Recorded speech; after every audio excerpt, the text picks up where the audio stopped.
Hello, welcome to Sound and Fairy Book Reviews. As usual, I am Tina. Today I'm doing a book review of Emergent Properties by Amy Ogden. This is a sci-fi novella from Tor.com that's coming out July 25th at the end of the month. So I received this book as an ARC from NetGalley in exchange for a fair review. There are no spoilers in this review.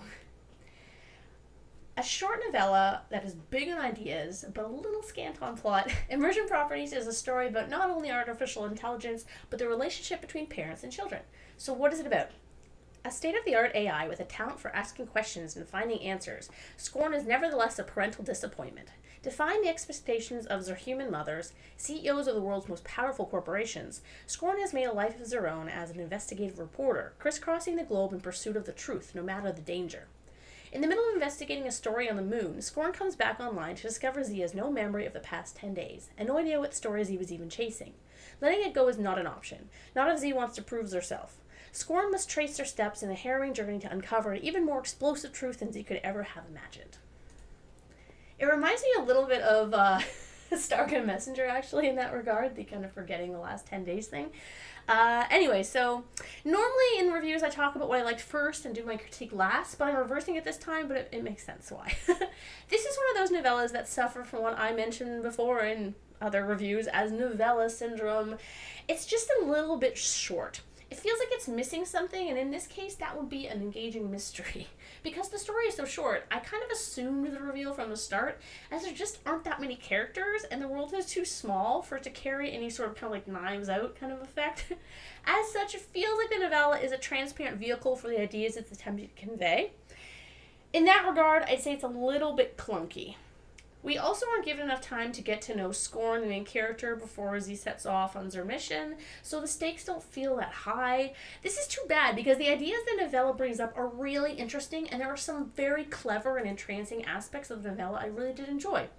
One of these would be the occasional bits of humor, and the other, the idea of setting most of the story in Rome. I like the juxtaposition of an ancient city that retains its archaic aspects while being populated with futuristic technology. I kind of really like that. The ideas are very interesting, as I said, raising and extrapolating on concepts such as AI rights or even generally the treatment of robots.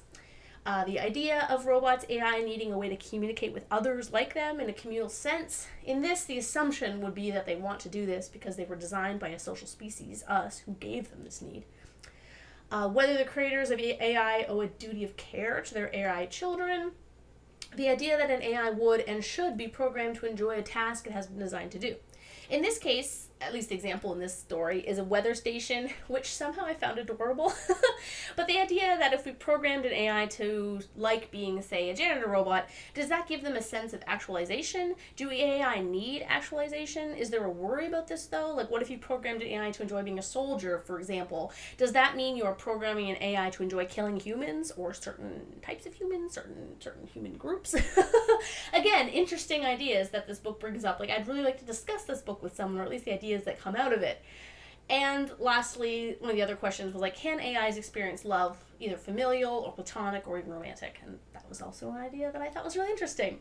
You see, the novel raises all these really relevant questions and more, but unfortunately the story that contains these isn't on the same kind of level of interest. It's not a bad story. I enjoyed it. It made sense. I just wasn't overly excited by it, I suppose. It's possible it's because we don't get enough time with Scorn before the story takes off to really care about them. Anyway, this was kind of short, but if you want an interesting little novella that has big ideas, you can give this a shot. But the mystery aspect won't blow you away. Thank you to the publishers and NetGalley for the e-arc. I did enjoy the book, and I really loved the ideas that it brought up. So, thank you.